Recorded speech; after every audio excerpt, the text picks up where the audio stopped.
દરેક માતા પિતા માટે એક ખૂબ અગત્યની વાત, જ્યાં સુધી બાળક 5 વર્ષનું નથી થતું ને ત્યાં સુધી શક્ય હોય તો બાળક સાથે માત્ર માતૃભાષામાં જ વાત કરો.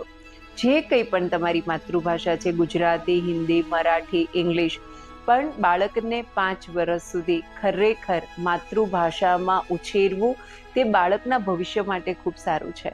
નાનકડા બાળકને માં જોઈએ, માં વગર બાળકને સાચવવું ખૂબ અઘરું. એવી જ રીતે બાળકના ભાષાના વિકાસ માટે, એની લાગણીઓના વિકાસ માટે, એમની સમજણના વિકાસ માટે બીજી માં પણ જોઈએ, અને એ છે માતૃભાષા. ઘણીવાર નાના નાના બાળકો સાથે માતા અંગ્રેજીમાં વાત કરતી હોય છે, બાળક પોતે ગુજરાતી છે, એનો પરિવાર ગુજરાતી છે, અને માં બાળકને કહેતી હોય છે, બેટા સિટ ડાઉન થઈ જા, પછી તને એપલ આપું.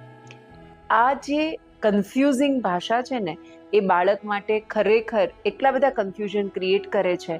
બાળક ખૂબ વિચારશીલ છે, એની લાગણીઓ, એની વિચાર શક્તિ, એની કલ્પના શક્તિ એટલી બધી ફાસ્ટ ચાલે છે, અને એમાં જો આપણે બાળક સાથે આવી મિક્સચરવાળી ભાષા બોલીએ છીએ ત્યારે આપણે બાળકના વિકાસને અટકાવી રહ્યા છીએ.